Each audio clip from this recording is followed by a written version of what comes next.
Hey folks, welcome back. As you guys requested, we're going to do a dungeon walkthrough. This is going to be a Halls 21, so without any further delay, let's get into it. So going into the video then, I am playing Venthia. I am running, obviously, Wilfred's and Unity, so legendary choices aren't really a difference. You can see my stats in the bottom left. I'm running 38% haste, nearly 39%, 20% crit, 34% mastery, and I have 9.7% verse. I am running the Nadia Soulbind, although in hindsight I probably should have ran Theater purely for the extra defensive, because it is a 21 fortified with bursting and storming. It's not particularly nice. Now, two caveats with this particular run. It's by no means a perfect run. There are a lot of errors, partially due to the fact that I am playing with a new group that I haven't played with before. This was my first night playing with them, and the healer is also a pug healer, so has absolutely no comms whatsoever with us outside of party chat. And obviously, as you all know, fighting, healing, DPSing, whatever, and trying to type in party chat is now impossible, so it's usually a oh shit, I'm sorry after the fact. So a few unnecessary deaths are going to occur. I won't really call them out, but the other problem as well is because this is a new group, we haven't really established one person that's kind of to take the lead. So no one's really calling kicks. And this is hopefully going to be something that improves over time, because it was a wonderfully smooth night in terms of keys. Started with a 19 DOS that unfortunately didn't go to plan. It was still timed, but didn't go to plan. And then we progressed from that 19 DOS to a 22 Necrotic Wake. Now, I do have the Necrotic Wake recorded as well, which I will schedule for a release later in the week, while I am away at download. Just so you guys can listen to my wonderful voice while I'm actually away, and you still have some content to watch. I will try and make sure that these POV guides that you guys have asked for and kind of like dungeon walkthroughs are going to be of kind of like 20 plus, unless it's going to be things like a pug versus coordinated group side-by-side comparison or spec comparison videos. And the spec comparison ones might be Destro versus Destro, or like tier set similar to the video I did with Mad Skills, or it might be a Demo versus Destro, or even Affliction kind of in the mix if we can get there, because a part of me would really like to have 3k IO score as an Affliction Warlock, which I think would just be funny despite Affliction being in a really bad spot at the moment. So with this being a new group that I'm playing with, cooldown usage needs work. And this is because I don't necessarily know the pull cadence of our new tank. As I said, we're at 21, we've done a couple of keys before this, and this is the first Halls of Atonement I've done with this particular tank. So pull cadence becomes really, really important, especially for destruction, because of how reliant we are on making sure the packs live long enough, or there's a high enough count, and being able to kind of like ramp. Now, I am playing Venthia because it is the least detrimental, or arguably the most beneficial, for me to play Venthia out of this group, because we have a Survival Hunter and a Frost Mage. Now, ideally, our Frost Mage wants to play and stay Necro, because that is the better Covenant for them, and as my Destruction Guide kind of attested to and discussed, Venthia is actually really good for Destruction, and partially due to its utility, which the Curse of Tongues smart application here was huge. It didn't feel huge, but when you consider that you've got two very, very long kicks in both the mage and myself, where kicks aren't being coordinated as effectively, having apologies, having these longer cast times for the mobs kind of gives us a little bit more breathing space. Unfortunately, their kicks were missed and our healer went down, which then byproducted onto me going down. There were two misplays made there by me, and we're actually going to go back slightly to watch it. So we're going to go back to about here, and then we're going to go into it. You can see that Unending Resolve and Dark Pact has been used. Unfortunately, if we go back again and just slow it down, you can see that I'm at low health. Now, Dark Pact's just about to come off cooldown, and I'm at 30% health. I also have Mortal Coil. Now, the ideal situation, what I should do is I should move in slightly, Mortal Coil, in order to get my health back, which will put me up to 50% health because it's a 20% base heal, and then use Dark Pact, which is then going to give me a proportionately larger shield in order to survive. However, I don't. I Dark Pact at 17.8% health, which effectively gave me 50% of my health to play with. Which means that this Curse of Obliteration is going to kill me, because I don't have a health stone, and I don't have my health pot. Now, Nadia defensively does have, when you heal with a health stone or a health pot, you gain a percentage of that heal as a shield, which is nice. But I think during an explosive week, it's probably better to play with Theater, because you can stand in Soothing Shade and just get a flat percentage DR, almost like you're running with a Devotion Aura.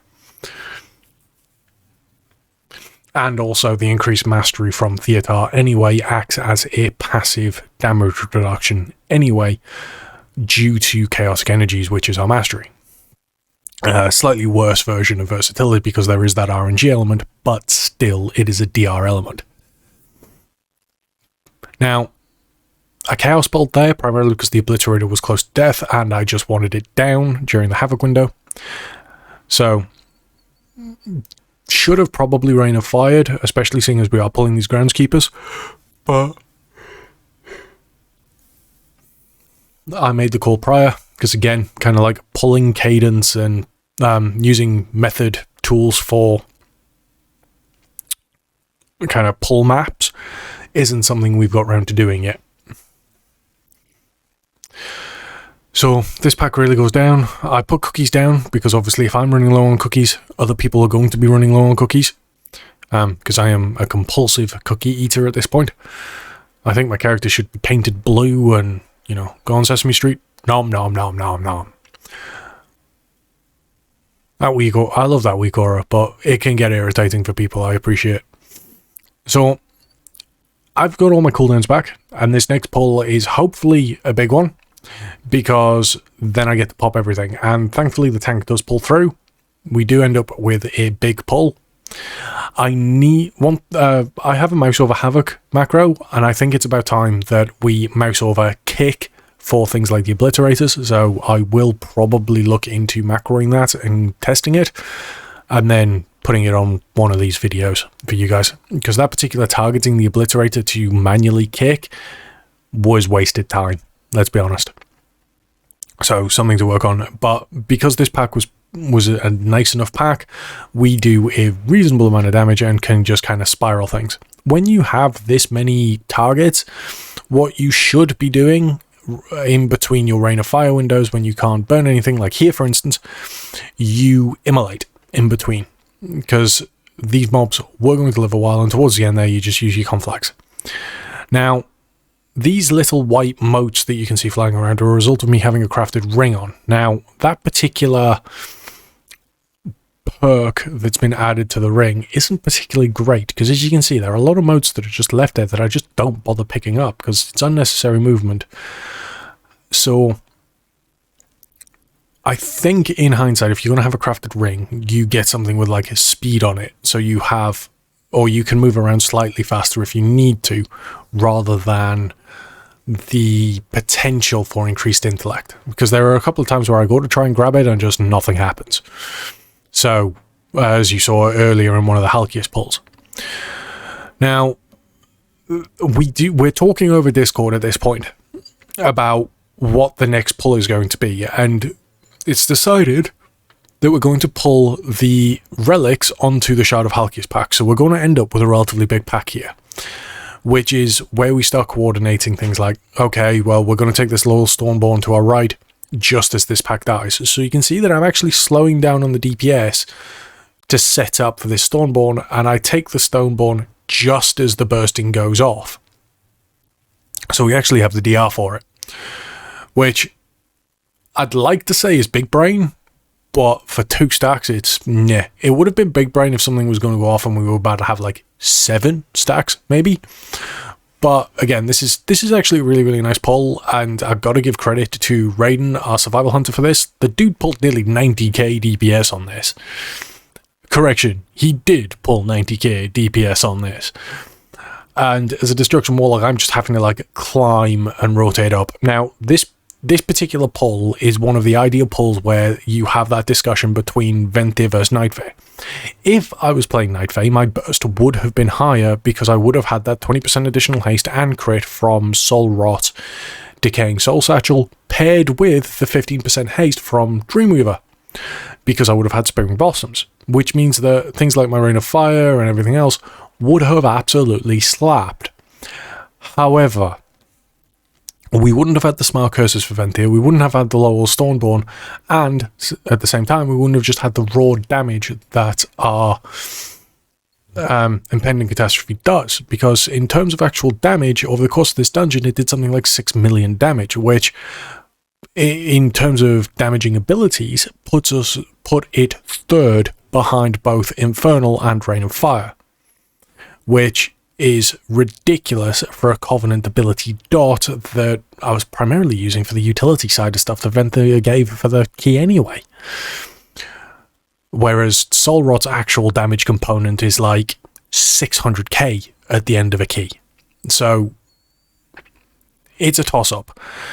Would have been nice to have much larger burst, I will admit, but this kind of consistent damage is good. Now, interesting thing about that placement there.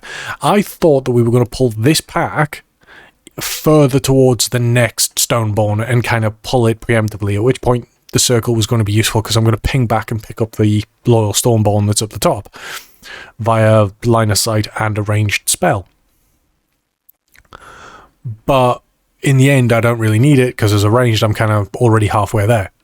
Now, we do end up with the Darkblade kind of causing problems for our hunter at this point, primarily because the hunter didn't know where he was facing, and Raiden ends up, or mains, a warrior, so he's used to being considerably tankier than he is, because unfortunately hunters are kind of like glass cannons, I think, at this point, where the main concern for a healer, especially in a comp like this, is actually just keeping the hunter alive, assuming the warlock doesn't, proceed to being int.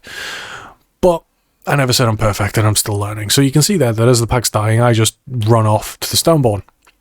I probably should have positioned my gateway a little bit better, but yeah. So you can see that Monk pulls Stoneborn to me, and we're going to go with a double Stoneborn pull. Now, I'm ashamed to say that this Halkias goes atrociously. We don't wipe, but we do end up in a position that is going to make quite a lot of you laugh at me. So, in an ideal situation, I would have cut this out and replaced it with a different Halkias, but I'm not that good at cropping skills. So you can see here that I end up standing on the mage, thinking that it's a really good position. Now, that was you can see there that Blaze actually moved out of his Rune of Power because he saw what was coming and I didn't. And as a result of my lack of observational skills, to try and keep this relatively PG-13,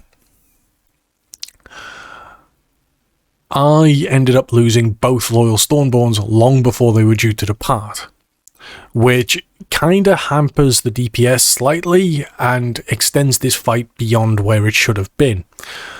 But I try to make up for it by havocing the Stoneborn, applying Immolate to increase my shard generation. I use a Chaos Bolt just for the extra CR reduction on my Infernal. Take the little Stoneborn and it's still affected by my Immolate, which means that I am getting shard fragments from it even though it is now friendly in our team. Which isn't huge because you can see there that there's a lot of unnecessary movement there where I should be Chaos Bolting at 5 shards, but still, It's a little bit better than nothing at this stage, and thankfully this group does have a lot of single target damage anyway, so we were able to kind of slap through Halkias for the most part, even despite me eating the dirt like a moron. And I can confirm it's not chocolate flavoured, despite the fact that it kind of has that like Devil's Purple Violet or Velvet theme going to it. Now, thankfully, I'm not the only one that makes a monumental hoof up here, because Raiden, bless him, had his part, used the part, but his pet doesn't go invis, and as a result pulls him out of stealth. Because I dismissed my pet, and he didn't. Again, this is kind of a curse of him being a warrior main, not a hunter main. Pet management is a little bit thin, because you'd think that if you were to invis, your pet would invis with you, but it doesn't. And has been a problem for years. Curse of being a pet class. Thankfully, you've got the likes of Frost Mages being able to have Lonely Winter, Marksman Hunters have Lone Wolf, so there's a way to remove your pet if required. Survival, unfortunately, doesn't have that.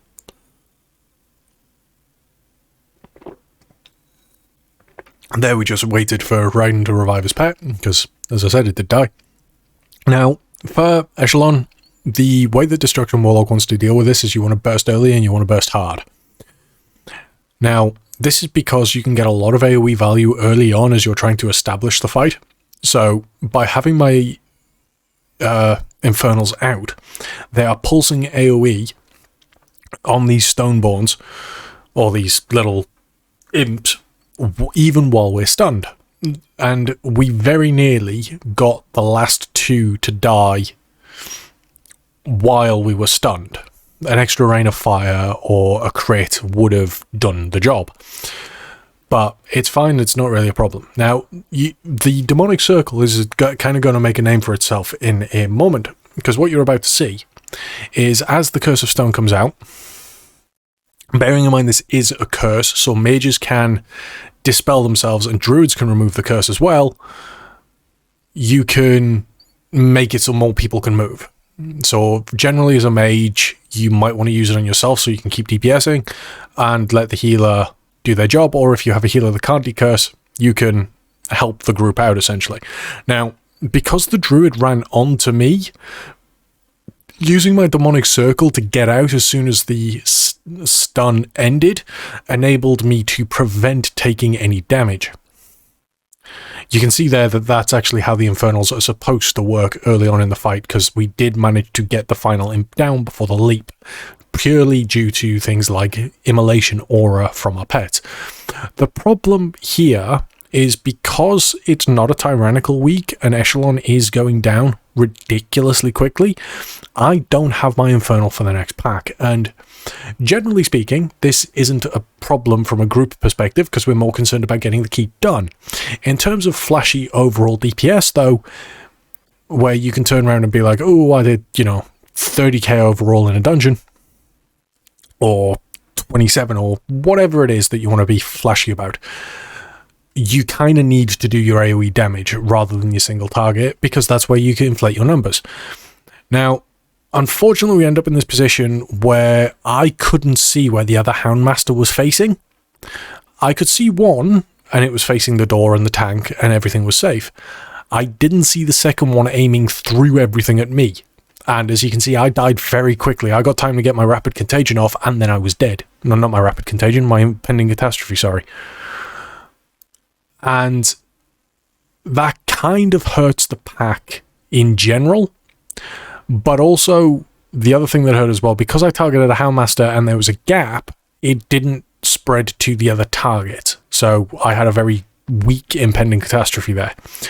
And as a result, you have this rather pitiful, quite laughable DPS moment where I'm pulling 8.1k as a Destruction Warlock at, 277 item level, and I'm being out DPS'd by everything. To the point where, the Hunter is doing basically 3 times my DPS. Had I had my Infernal and didn't die immediately on pull, it would have been a different story, and I probably would have been doing about 30, 40k. But can't really be helped, honestly. I do kind of make it up in the upcoming polls, but I have to work hard to bring this back up because my DPS dropped from an overall of 23k to 21.6, which for a single pack to pull your average DPS down is a lot. So kind of have to work hard at this point because while I was recording this, I wanted to give you guys something decent to watch despite my failings. So I kind of put the pressure on a bit. But thankfully, at this point, we're starting to realize that we can't necessarily see where everything's facing. So the tank is trying to tell us how he wants the mobs to be facing so that Raiden doesn't get killed by the Dark Blades. And when it comes to future pulls, we don't get slapped by frontal cleaves. Now, this particular relic pack, I've seen it done a lot of different ways. Some people go for like a double situation, but objectively it is better to go for Vi here because you don't have Bloodlust, because you obviously want a Bloodlust echelon, and by having Vi here you get the pseudo haste or the pseudo Bloodlust going into the boss and the relics because you're going to get up on the boss anyway. So you can see here that I take both Stoneborns. Vi's about to go down, so I just ignore him and run. And because of the 9.2.5 changes, this boss now does a little bit more damage when it spawns the ad. The ad pulses for more, so you want to get it into a canister as quickly as possible. So both Blaze and I stand next to a canister, kind of hoping that the Druid is going to stack on us, but instead he strafes left, as you can see here, to the next canister when he realizes that he's targeted. Kind of slows the thing down a bit, but it can't be helped. Now here, because that first AoE detonation went off, I thought it was safe to go in. It wasn't. There was a second one, and that second one was what clipped me there unnecessarily. But you can see here that the cooldowns have now ended, and the bosses are already nearly at 35% health, and I was pulling 40k DPS. This is a combination of having Vi, Infernal, and 2 loyal Stormborns, which is a really strong synergy, and why Venthia was quite a good pick for us throughout this course of the dungeon, because we get more benefit from it in situations like that than, say, our mage friend would have done. Now you can see what we're trying to do is stay near a canister, so there's minimum movement on our end. So I make the call actually to everyone stack up there, and you can see that us as guildies, we stack up on this canister, and the Druid kind of does his own thing because he's not on comms. And as a result, he then starts kiting this parish mob around, pulsing AoE damage. Thankfully, Elise is very much dead, so it was very much a case of just ignore the ad, it's gonna die anyway. However, had she had a little bit more health or it was a tyrannical week, that would have very much been a healer problem. And if the healer couldn't keep us alive during those pulsing moments, it could have ended very, very badly. Now, this room is always fun. I think the only class that enjoys this room more than a Warlock is probably a Boomy. And this is because we're quite fortunate in that our AoE isn't really capped and has a large AoE. So you can see that I'm preemptively rain of firing the backpacks. I am being fixated, which causes me to kind of start focusing on what's in front of me rather than dealing with the souls, which rightly or wrongly isn't great. But you can see here that I turn around and just start doing a crap ton of damage to the stuff in front of me, rain of firing. Not really targeting anything in specifically. A couple of envies, and then we just keep going. Now, what I probably should have done is kept on Sigurd. I do have Havoc, so having him Havoc'd and then going through everything else probably would have kept my DPS a little bit higher. But again, it's not really that important for this particular pack because it's more about getting souls down, and then you've got Sigurd to kind of recoup your cooldowns. And he had 95% health, and I still have, I had my Infernal free. I should, realistically, probably have used my Infernal. The problem in doing so, and what I was thinking as we were doing this, is we're not going to two-chest this. We have time, and if I have my Infernal ready to go for the boss starting, I'm going to get a second Infernal in during the boss fight. Because again, we've kind of been blowing through these bosses at a really fast speed. To the point where our tank was actually commenting like, we have a stupid amount of single target damage here, what's going on? Like, how are we doing this? Because realistically on paper, we don't have the greatest single target damage. Both myself and a survival hunter, we're more the AoE pumpers. We don't have huge single target moments really. And the Frost Mage brings up the rear and kind of covers us for that and, you know, close to target cleave with Necro Lord. Because the enhanced skeletal mage that you become cleaves your frostbolts. So he was kind of doing the single target work really. But we end up in a position where we're doing really, really well. So I have everything to go. I demonic circle there to get in and out easier if I need to, or to quickly dodge something, which I should have done, because there's this moment that I'm about to get slapped by, and thankfully, being a warlock, I survived this. But this unleashed suffering, I don't realize the actual range of it, and you can see there that it drops me to like 20% health. And if I'd have been the mage or the hunter without soul leech as well, because you got to remember passively warlocks have the extra absorb of soul leech, I'd have probably been dead. Especially had I been a little bit squishier. So tyrannical weeks, when I try and do this on 21s, 22s and higher, I need to be aware of the range of that. It's further than it looks, which is rather irritating. But yeah. So one particular point of note for the the Ritual of War is, with it being a storming week, ideally you just want 2 people to soak it, but with storming being able to move someone out of the way, it is by far safer to have everyone in to try and soak a line. I take 2 here, taking the one to the bottom right of the screen and the one facing the stairs, and the hunter and monk both take one individually, primarily for storming purposes. I did also have the druid directly behind me, so if I got moved in a direction or another, we'd have been fine. And now we've had the second Ritual of Woe done, we can kind of just chill. Now, I'm not entirely sure what was going on. My DBM was kind of having a fit, saying that we were going to get a third Ritual of Woe, which was a bit confusing, to be honest, because you only ever get the 2, so nothing to worry about. And we end up quite comfortably with a 20.8k overall DPS. Now, it's by no means fantastic. Again, there were a few packs there where I ate the dirt. Things didn't transition as well as I would have liked, but it was still a relatively good key and was at my first ever completed 21, at least on my Warlock anyway. So hopefully you guys have enjoyed this video. It's been a little bit weird to talk about this again. So please do comment, ask me questions. I can try and talk about trinket usage and things like that as I get back into the swing of it. But hopefully you guys like it. And as I said, I will try and get more of these out, and I will aim to have them at 20s upwards, and anything between kind of like a 15 for your weeklies through to your 20s for newer players. I will try and have spec by spec comparisons, or the difference between pugging a key and having coordinated key. So being able to like talk to your tank and the difference comms can make. So please do comment below if you've got any questions for me, and I will catch you all in the next one.